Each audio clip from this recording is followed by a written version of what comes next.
This is Gateway City Sports. It's a trap!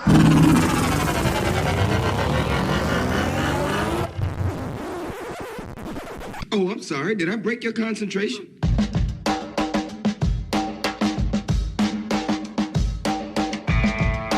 This is the Team of Rivals podcast.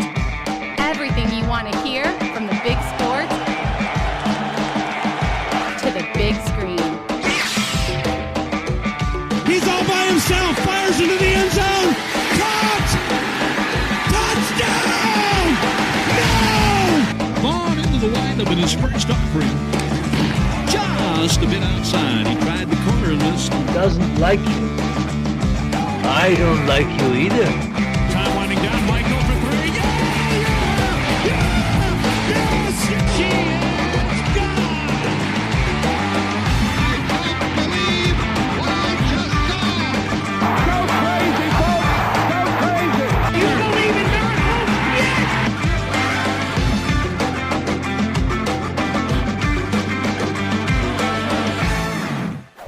You may fire when ready. What?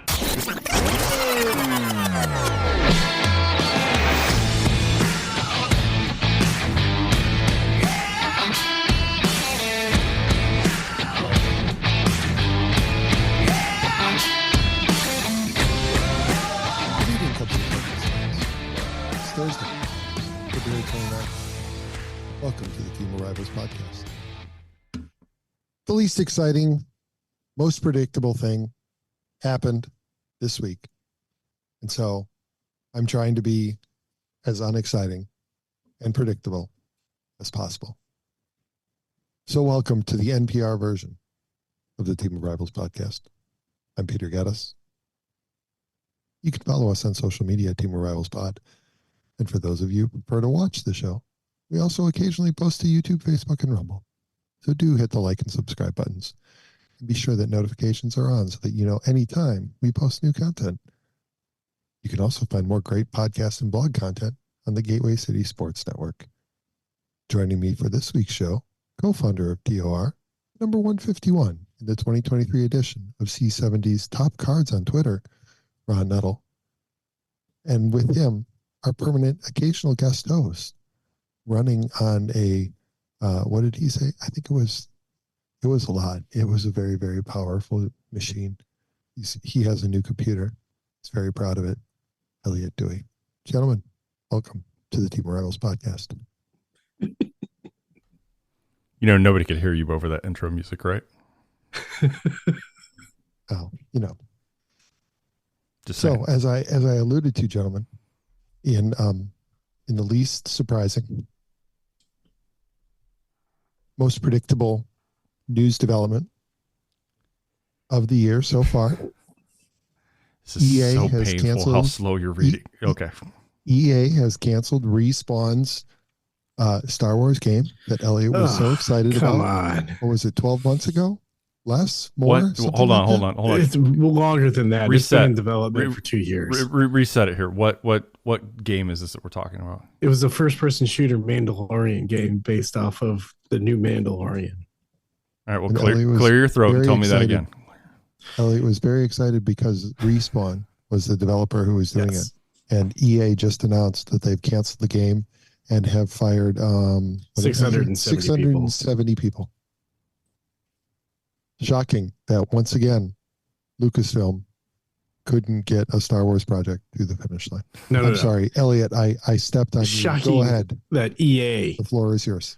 has again fired people when there was they did this for Star Wars 1313 too. Long in development and then ended up scrapping the whole thing. Who scrapped Star Wars 13? That was under Lucas still. Wasn't it? I think it was. I think it was backed by EA though.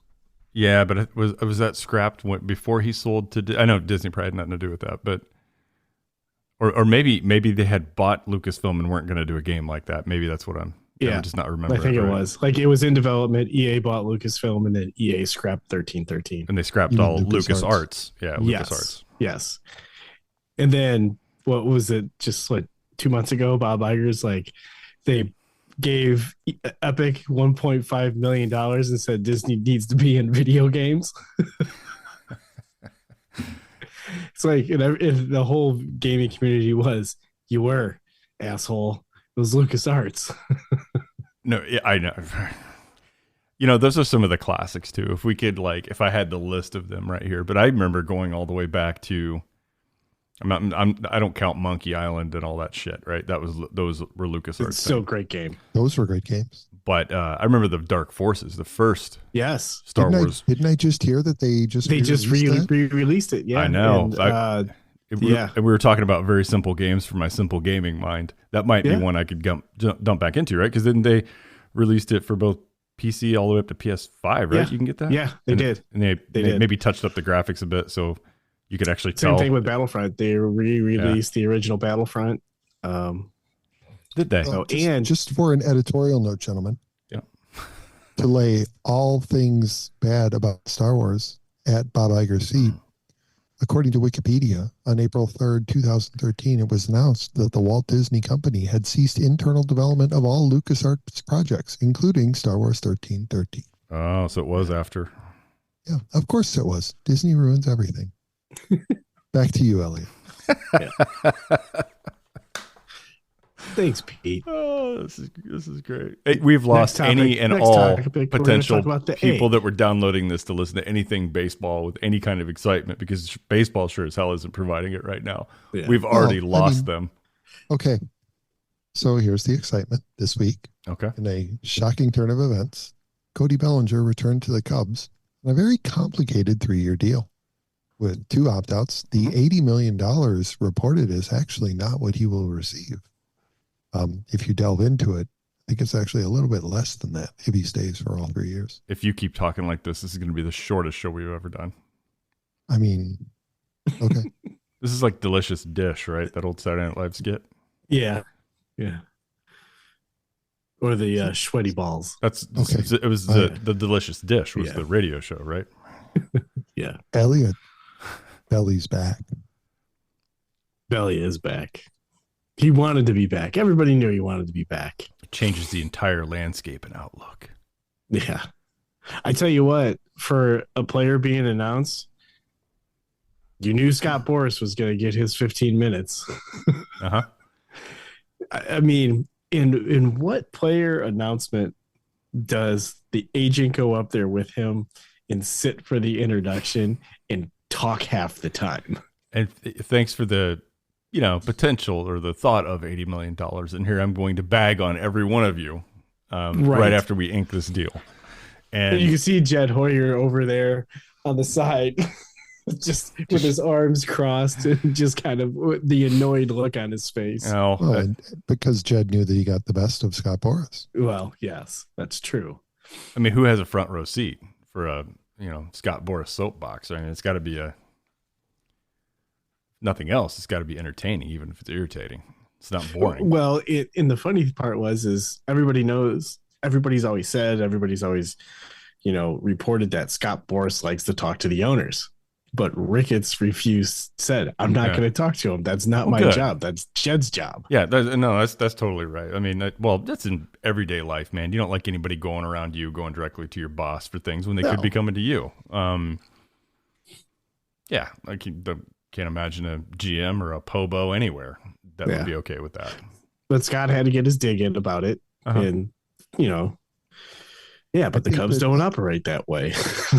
and I think that Scott is feeling it a little bit because obviously his big 3 are still out there. Yeah. And I think that it's at that point now where he's going to have to sign some pillow contracts because everybody decided this year that they weren't going to play his game.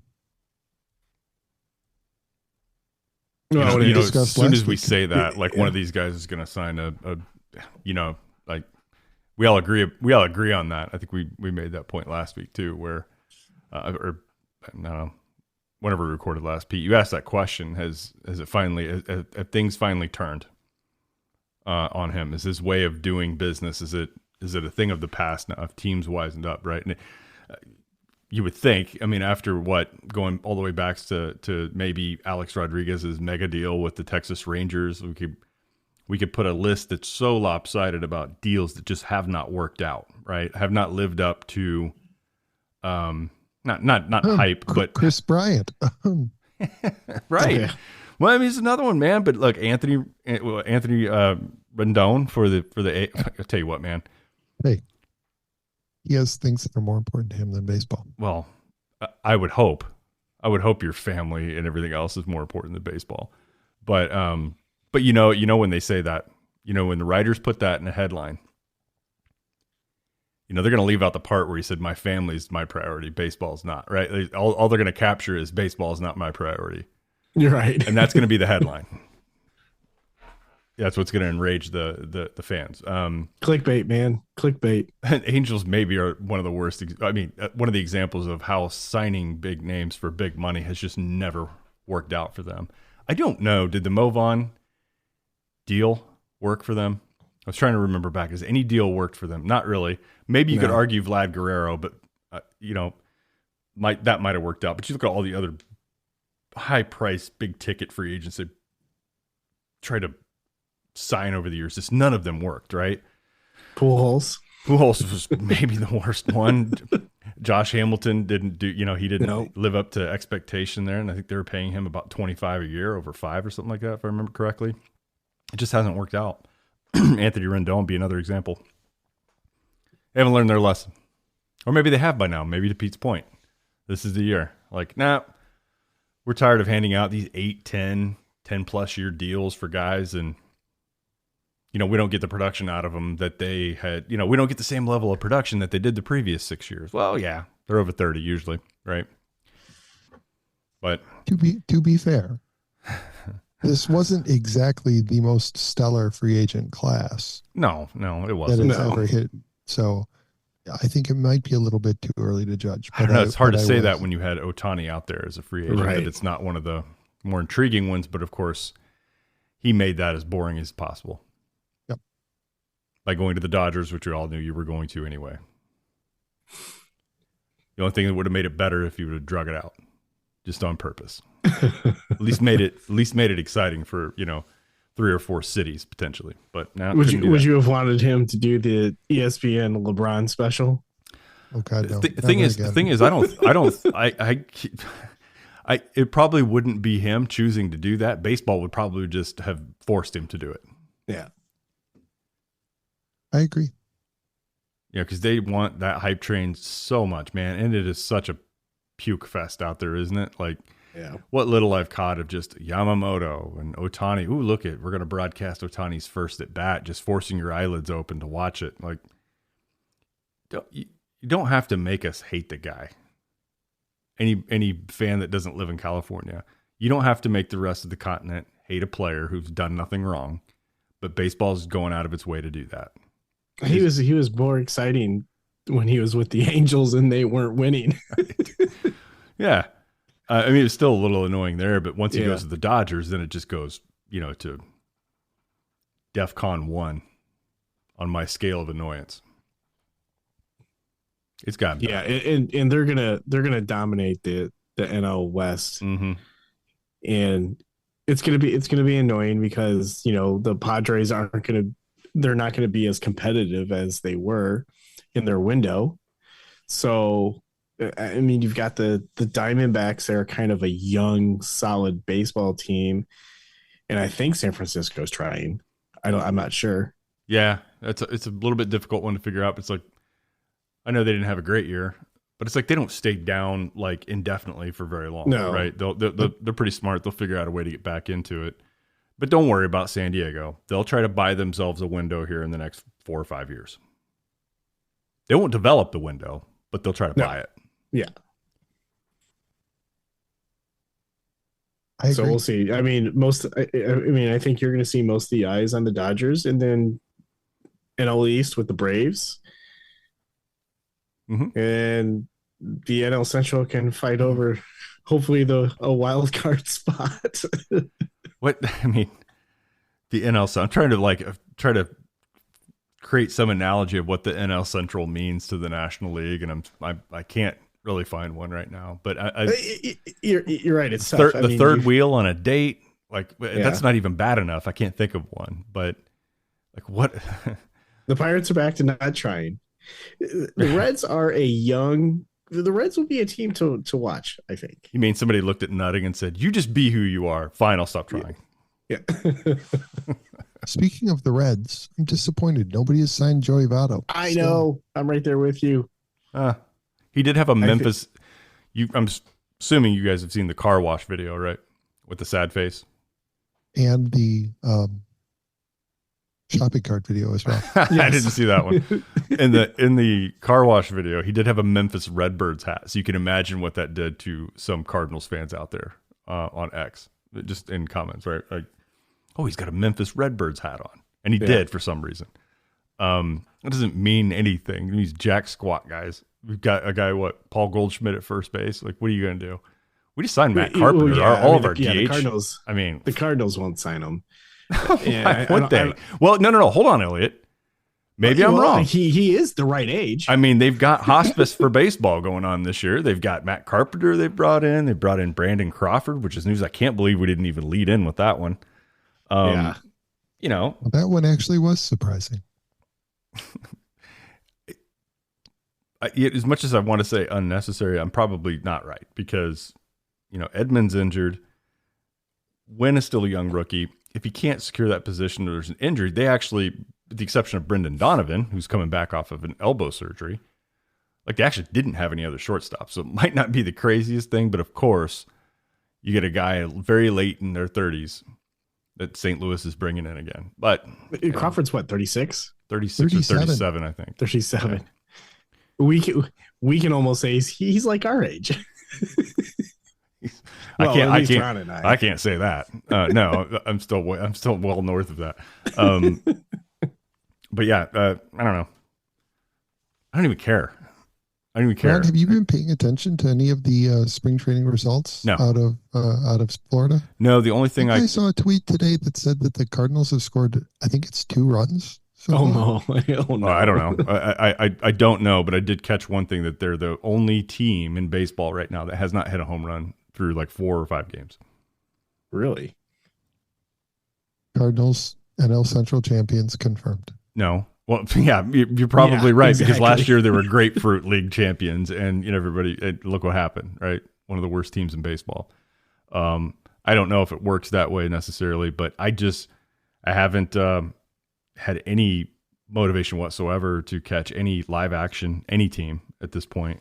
How the Red Stars doing? The who? Oh, what's the soccer team? The Red Stars? That's the women's soccer team in Chicago, Elliott. Oh, that's right. Oh, Jesus Christ. City. We'll get into City later. I don't want to talk about it. I don't even want to talk. That's right. Yeah. St. Louis City. St. Louis City. FC. It's like the SC. Sierra Charlie SC. Okay. If you want it Morse code, it's did it dot it. Throw a little Morse code out there. City FC, they were playing in the CONCACAF Cup, which I'm getting familiar with all these cups that they have through. There's like 4 of them outside of the regular MLS season. They won the opener 2-1 against the Houston Dynamos. Then they played their first regular season contest at home against Real Salt Lake. That ended up in a draw.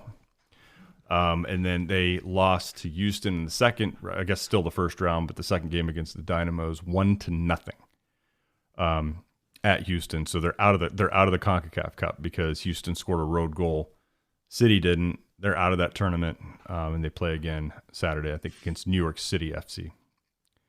Ron, I do believe that the proper reporting of that score is 1-0. Well, we got a bunch of baseball fans that listen to the show. It is. It's just trying to help you along. It is 1-0. It was 1-0 what they lost. They won the first game 2-1. Draw second game. First game of the regular MLS season. I know it's confusing shit. I'm getting used to it all too. But yeah, Elliott, can you believe at Ron's comprehensive knowledge of soccer? You asked me how they were doing. Very impressive. Out of the last, I think it's 6 matches now. They've only won one of them. They've had 2 draws, and the rest have been losses. They're right now struggling to score. Their game last year was they were always on the wrong side of, if you look at possession time, they're always on the wrong side of it. Always had about a third to 40% possession. Their passes are like, passing accuracy wasn't as high as other teams. Number of passes, number of chances in general were always typically less, but their game was, they call it energy drink style soccer, where they like to win in transition and on set plays. And that's how they were scoring. And it just, over the last, I don't know if the league's caught on to their style or what, but they've struggled to score through technically three games. I guess in 2024, they've only scored 3 times. So, but at least you can't see through their shorts. At least you can't see through their shorts. But they do have pretty, and it's another thing I'm getting used to are the, calling jerseys kits, which I still think is a little stupid. That's weird. They do have a pretty sweet new jersey they put on this year called the Confluence. It's pretty cool. I may have to snag that one. I guess teams do something like this every year. Again, new to me. I get annoyed with all the jerseys, right? I'm pretty classic guy. Like, I want the home and road, and I don't really care about your Saturday or weekend alternate or power victory blues or whatever that shit is that they wear on, Saturday road games. Like, I kind of like the home and away jersey. Call me old fashioned. But anyway, there's your city update for the week. Thank you. I appreciate that. We'll have to put a little header on that. We may need to create a weekly segment for Ron. Well, you don't have to, because I'm creating my own little weekend segment. My neighbor, who he's followed soccer like we have baseball our entire lives, right? Has pretty deep knowledge. He actually played for Davidson College. Whoa. For those that don't know, you all right? Is your computer? It just went really weird. Okay. Good now. Back. Well, he wasn't late, but maybe we'll lose him halfway, Pete. Anyway, neighbor, deep knowledge of soccer, played for Davidson College, played for against a lot of guys who are actually in MLS right now. So we're going to do a little, and since he watches most of the city games with me, on Saturday nights, we'll have a little review on Sundays, probably anywhere from 15 minutes to 30 minutes. We're going to do that for Gateway City Sports. They're a little light on the podcast content. So, I don't like doing it because I'm not local. Like, I'm not there. But shit, I watch it enough and I've picked on enough, and I kind of got somewhat of this podcast thing figured out. So he's going to help me do it. Nice. Sounds like fun, sir. On Sundays. When does that start? Perhaps this weekend, but sometimes setting up the feeds and everything, you don't get them when you want to. So as soon as the feed's up and rolling, we'll do it. And again, it's just going to be a quick, I imagine a lot of episodes will be about 20 minutes, and that's about it. Well, there you go. Breaking news. We'll put it on Gateway. On the Team of Rivals podcast. We'll put it on Gateway. Very nice. And it'll spare you guys football talk. No, don't rob us of content. Our show's confusing enough to people anyway. We let in with video games. We all sound like we're just pumped for the baseball season to start, and then we sprinkle in a little bit of soccer talk in between. That, let's be honest, our listening base doesn't give a shit about. And they probably are hitting that fast forward 15-second button on iTunes, on the podcast app as soon as I start talking about it.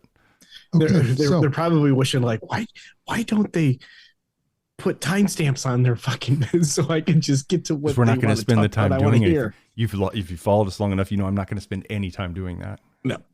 Okay, so we're at a fork in the road, gentlemen. If we go left, we can talk about the ramifications and fallout on the Cubs 40-man roster with the signing of Cody Bellinger. Or if we go right, we can talk about what the Bears are going to do at quarterback. Ooh. Choose your own adventure. The Bears thing is way more fascinating. It is. I'm probably a little biased towards this. I love talking. Don't get me wrong. A good 40-man roster conversation is good for the soul. And Elliott ran off. I wish we would have. What do you think they're going to do? Record the video. You know what? I just wish I would have recorded just a video of this, and we could have put out a little GIF of him just running away. Did you see that? No, I turned away just. There he's coming back in. He ran away, and I just would love how he's got where you can hear us the whole time. Nice. These are wireless headphones. I can. It's like that. What? I heard everything you said. That would have been a great gift, though. We say, hey, we were going to talk about 40-man roster, and Elliott runs off. I don't care. Pick a fork in the road, guys. I think the Bears, what decision they have to make, we've touched on a little bit before, but if you want to knock out the 40-man talk, man, I'm sure that there is an audience. We can mark this one for you guys who are dying to hear about the ramifications on the 40-man roster for the Cubs. What do you think? The Bears already made up their mind? Does according to reports, does Ryan Poles know? No, I don't care about reports. I'm asking you your opinions. Does Ryan Poles know what he's going to do? I think so. I think Poles knows what he's going to do, but I imagine there's probably one or two people in Hallis Hall who are not 100% aligned to this yet. So you probably have a few different people that you have a few people that are key stakeholders there, who maybe are not willing to part with Fields at this point, while he may be. I think within the next couple of weeks, we'll know for sure what they're going to do, because they're either going to trade Fields or they're not, and they'll make that trade, I think, way before the draft, so that Fields knows what's going to be going on and not going to keep him in limbo all the way up until the draft. And also so that they can jump the market, so that other teams don't sign free agents and take themselves out of the Justin Fields market. I agree. I think we're going to see it soon. If that's what they've chosen to do, then yes, I think we're all on the same page here. Do it and get it done. Yeah. Yep. And I think some of the conversations this past week with Poles kind of indicates that he thinks Justin Fields deserves that. So, yeah. Okay. Yeah, I don't think he's back next year. I had gone back and forth on this. But I don't know. You know how I think I know how Pete feels about starting over with a new rookie quarterback again, right? Yep. We've been down that road for a long time. But my feeling is, you're right. Not terribly excited about it, but Justin Fields is, in my opinion, not the answer.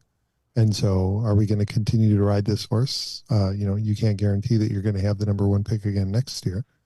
And so at some point, you're going to have to let him go. And are we going to go with the typical Bears move of signing a stopgap measure or trading for another quarterback and mortgaging your future away? Because you're not going to get a franchise quarterback on the free agent market. Available. Maybe Flacco's available next year. Yeah. Right. Yep, perhaps. Big yes, Ben. I think somebody like that. I think that they're taking a swing. I think Caleb Williams will be purchasing a home in the near north suburbs soon enough. If I were a quarterback being drafted by the Bears, I would not purchase real estate in this market right now that's overpriced. Well, interest rates are high. In fact, I would get an Airbnb or a Vrbo for now, because we know the way the Bears have successfully developed and brought quarterbacks along. I wouldn't buy any real estate anywhere near the Great Lakes at this point. Perhaps Caleb will move in with Elliott. I live too far away. He'd move in with you. You're way closer. That's true. We don't have room here.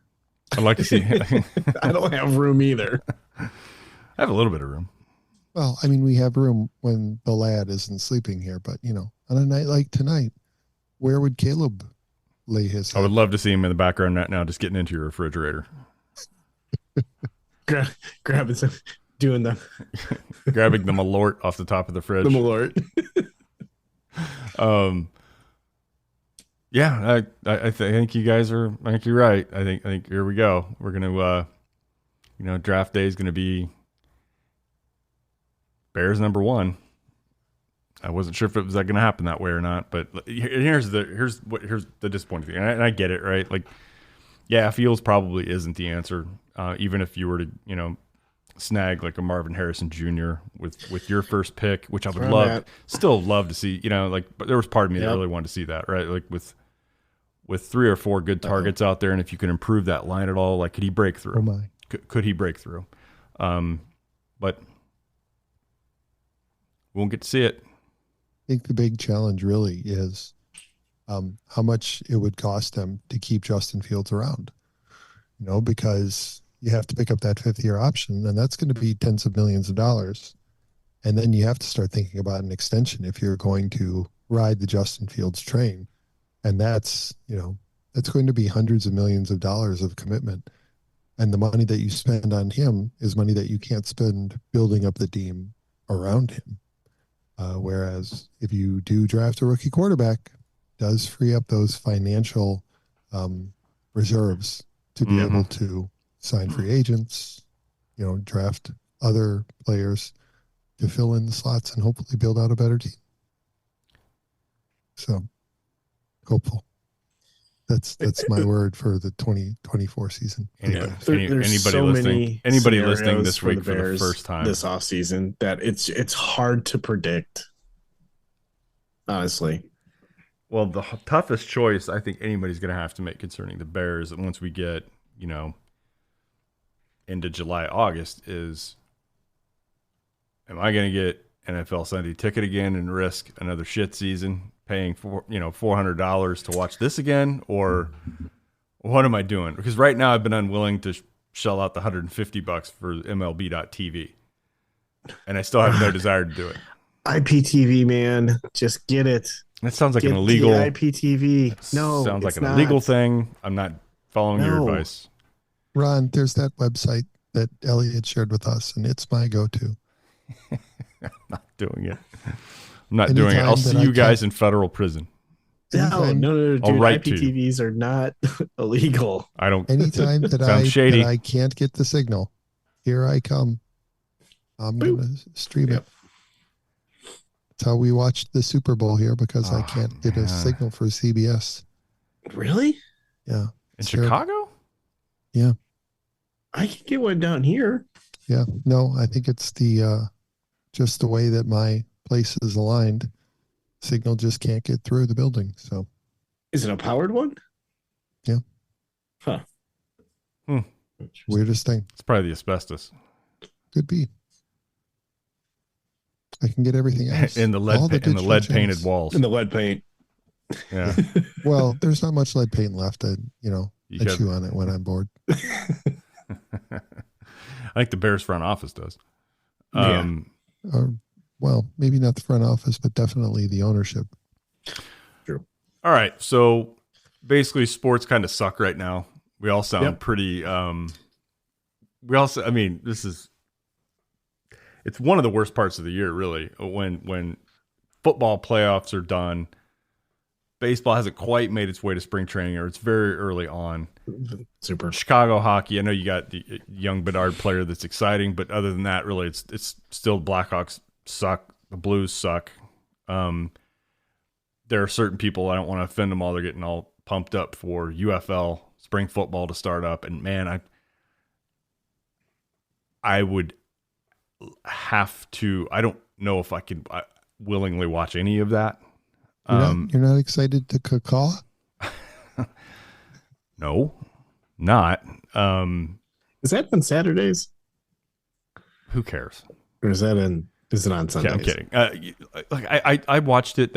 I watched a couple games in that very first year but then the pandemic happened, and it just killed it for me. After that, I couldn't get into it. I couldn't watch it again. I think maybe I had a game on or something last year, and I couldn't get myself interested in it. I swear to God, guys, I could only do one thing at a time.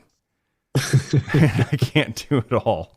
I used to when I had more time and energy, but I don't. And so I don't want to offend any Battlehawk fans. I know there are a lot of them out there that professional anything in St. Louis, they're huge fans of. And I don't want to disparage anybody there, but it's just been a sport I just can't get into. And I've given an honest try to watch it, just cannot get into it. I probably blame it on MLS. That makes sense. MLS has ruined it for just about everything else for me. they've gotten you so excited. And you just can't hide it. Yeah, but you get the fickle St. Louis crowd coming out now. Everybody was in love with the team last year, but I just repeated like their last 6 games, and now they're, we need to get more expensive players, and like it's like walking into baseball again. It's like I walked into a baseball conversation. Oh, see, I thought that's what you were talking about. You were talking about the Cardinals.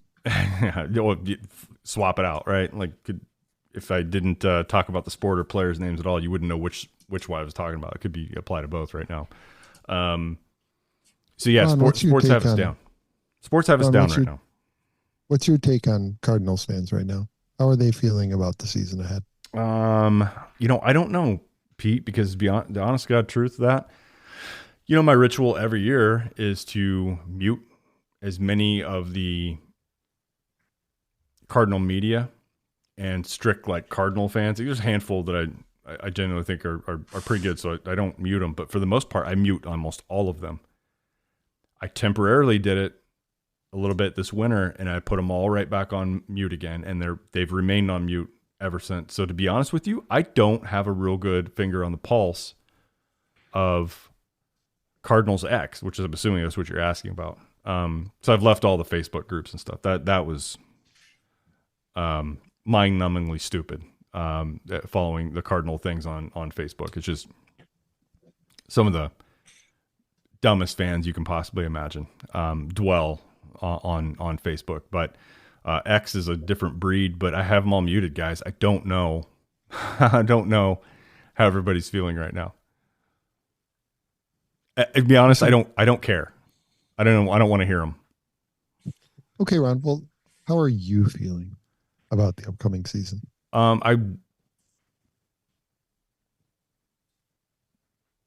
do I truly feel about the upcoming season? I am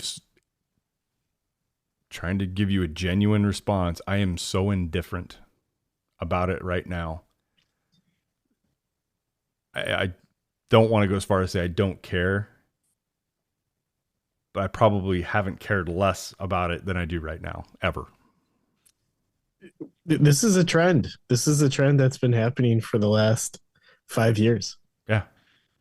Yeah. And it seems to be going in the same direction that it had started, where the waning interest of the, dare I say, middle-aged baseball fan is starting to wane because of the slow off season, everything that's been involved, just the way that the teams have been performing and just present themselves.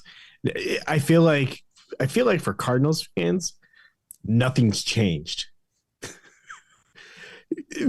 Like with ownership, I feel like you're fed the same thing every offseason. Oh, sure. Yeah. That part's true. Right. Like, yeah. I've thought about this a lot. In fact, I thought about it, man, should I even try writing about like what's happened to me and my interest right now in this team and the sport in general, like professionally. Yeah, because my boys both play. Baseball. My boys both play, and I'm fine like going to games and coaching and all that stuff, right? Like, so the sport itself, still a fan of. It's just my interest at the professional level of just being that pure fan of a team I grew up rooting for. It's hit an ultra low point, and I don't know what to attribute it to. Is it because of the way the game's played now, the difference in how the game is covered now, and what people talk about? Is it social media? I think social media has a huge part of why I've been so turned off, and I think it might be overexposure to the extreme side of fandom. Quite right? Possible, yeah. And that happens to people in politics too, right? Where they just get off social media 100%. Because you don't hear from normal sane people about politics on social media. You hear extreme ends. Right, you hear the extreme left. ends all the time, and you get burnt out by it. And I think the same thing is, and if I take the fan base of baseball, it's the same way, where you've got the homers. You get the extreme homerism, and then you have the extreme skeptics, And that's all you hear. Like 90% of your feed are these people. And I think it's me the being meatballs and the armchair quarterbacks and well, honestly, I mean, when I got more involved in things and talked about it a lot, and sometimes didn't want to talk about it, but kind of had to because I'd committed to doing certain things, that I think I got burnt out thinking about it so much. And I really have wondered if like we all unplugged and got away from it for a year, as far away from it as you could. Like, is that what you need to recharge the battery? And I've thought about that too. Is that like a thing, like to step back from being so like involved and paying attention to everything that the community's saying? And if I just shut off social media, if I just deleted it and just watched games again and stopped reading all the shit that people say and write, that if I just paid attention to the sport, not all the news around it, would I be better off? Maybe. Yeah. So I'm going to posit something, and it kind of goes along with what you've said, Ron. And it also goes back to a lot of what we've talked about it previously about, the over-analysis of baseball. Mm-hmm. When you and I first met, and when we first started to connect over Star Wars and baseball, mm-hmm. actually, this is kind of true of both of them. And Hooters girls. They, with the exception of the Hooters girls, they largely existed in our minds, right? Mm-hmm. It was difficult unless you were in the area to watch a Cubs or a Cardinal, to watch every Cubs or Cardinals game. Yep, that's true. And when I was living in Oregon and we were still connecting on a regular basis, we would talk about the Cubs and the Cardinals, but it was entirely in our minds because we talked about what we read largely in the local papers, right? I would log on and I would read the Tribune in Oregon, and that was my connection to the Cubs. And mine was Post-Dispatch. And ESPN. I was certainly not watching Cubs games all the time when they would pop up on, if I was able to get WGN or TBS or whatever, and I would watch Cubs game. And so in our conversations, the Cubs and the Cardinals existed in our minds. And so it took on a life of its own. Yeah. Well, that imagination. You don't need it anymore.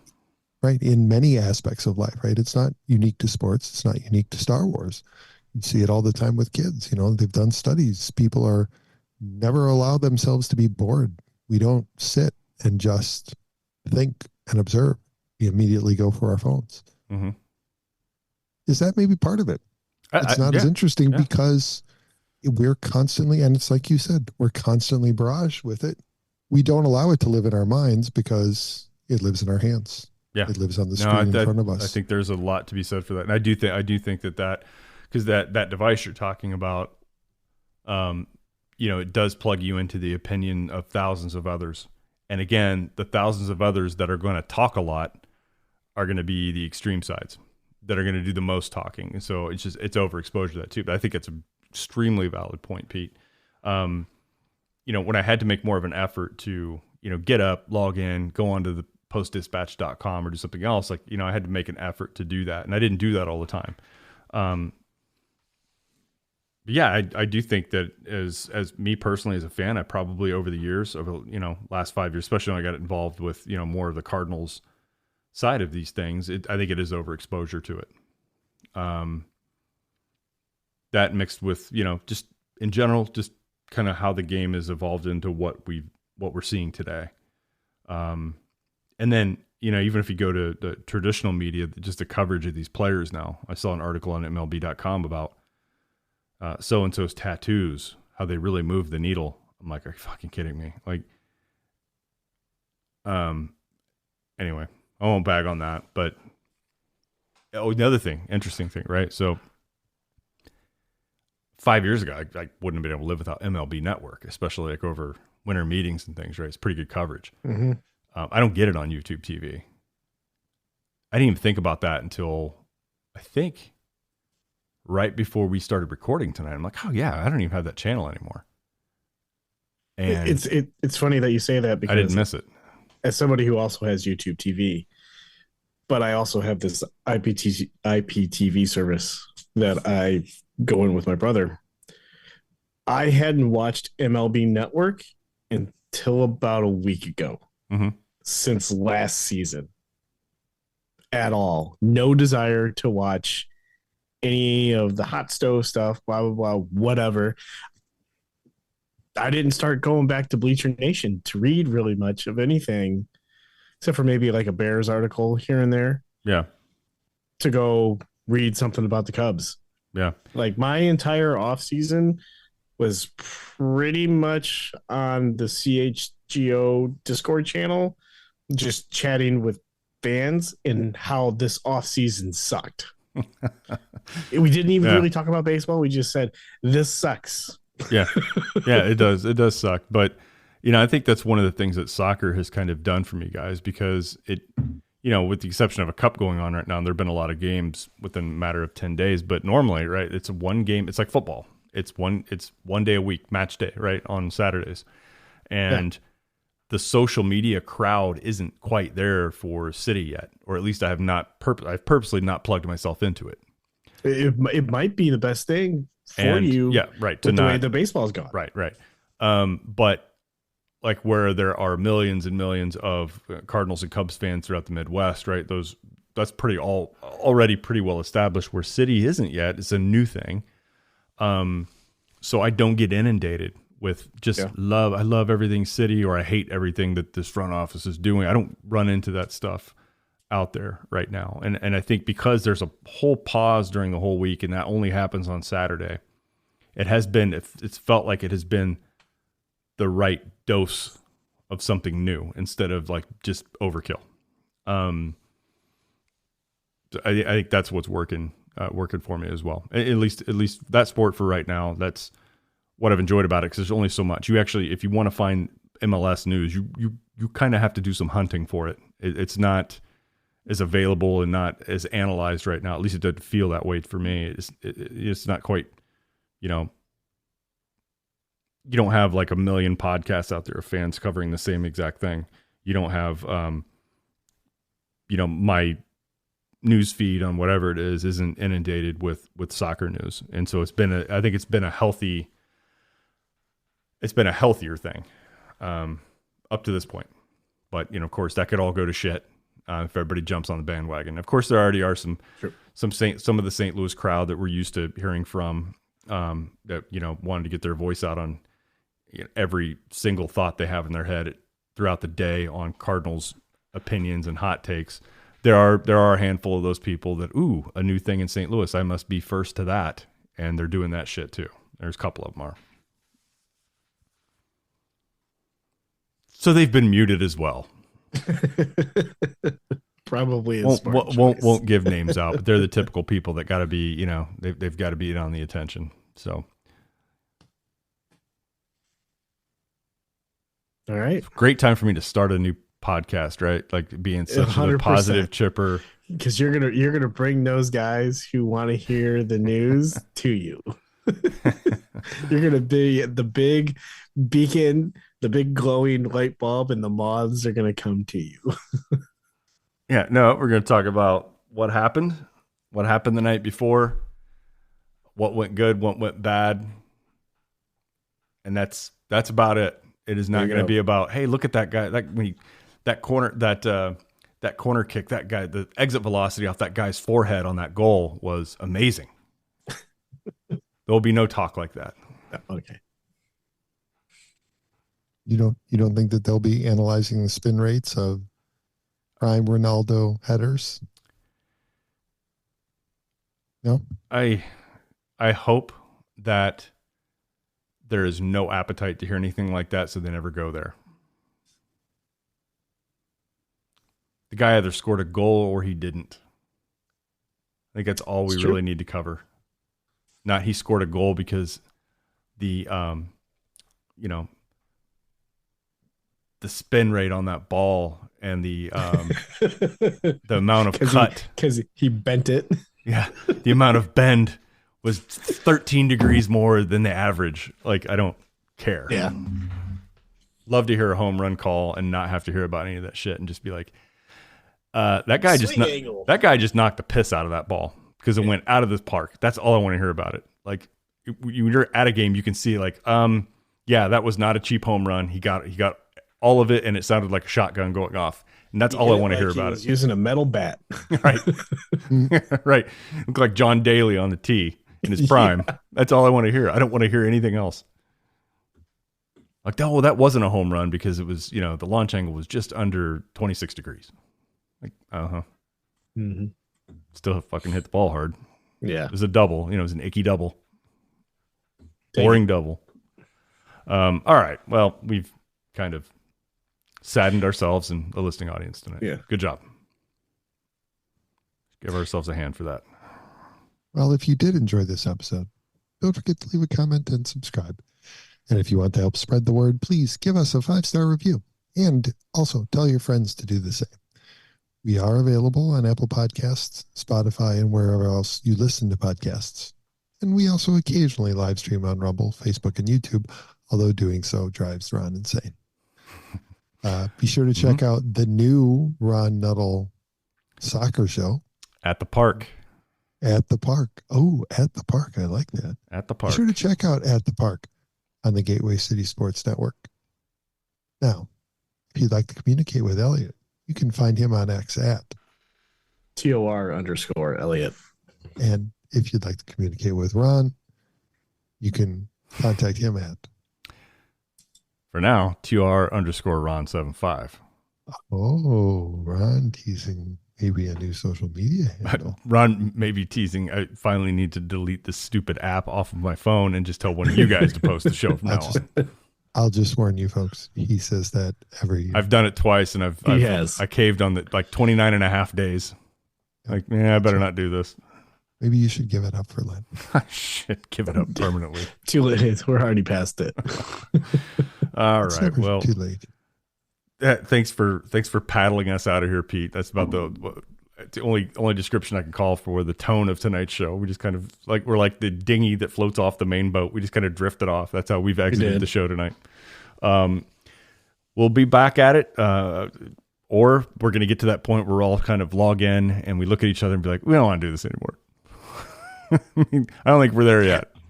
I mean, we could just start talking about season 3 of Bad Batch. Oh yeah, man. Ron and I can at least. I know that's a good one, Pete. I know this is it's a silent protest. You hate the Disney. Igers and Disney and everybody so much, but I wish we could talk about it with you. You can talk. I don't want to listen. I don't want to. I'll ask questions. So far, the season's been pretty good. Yep. But there'll be the inevitable filler episode at some point that'll annoy us. Yeah. But didn't season 3 of The Mandalorian start out pretty good? I don't remember it starting off great. And then they had Lizzo on. They had Lizzo and Jack Black on. Black. That was a terrible episode. That was a terrible episode. They could have done without that. I enjoyed Jack Black in that one though. I like it. I would have rather seen him been like a not a dignitary, but more like a somebody trying to rip him off, like get him to buy something that's fake. Kind of like when they brought what's his name in the comedian, right? Bill Burr. Right. Bill Burr or who's the guy that was in Kenobi? The scam artist was posing as a Jedi. Yeah. I forgot his name. Yeah. He's a comedian too, right? Kumail Nanjiani. Yes. That's what I would have preferred role that Jack Black had been in, but whatever. Or they could have just done a School of Rock version of Jack in Space. Maybe that would have been better than what they did. Yeah. But no, the Mandalorian season 3 was bad. I don't think I've gone back and watched any of the episodes from it. I don't remember one, Elliott, that stood out in season 3 that I thought, man, that was a really good episode. I'm back into it now. What I've done is I've watched season 1 and 2 over again. Yeah. I'll watch season 3 when season 4 is getting ready to come out. So. Yeah. I probably will have to polish up on it then. But so far, Bad Batch off to a really good start. And I think it feels very like Filoni storyline. At this 100%. Point. So yeah, good. You're missing out, Pete. He doesn't care. All right. Until next time, we love you all so much. Bye bye, everyone.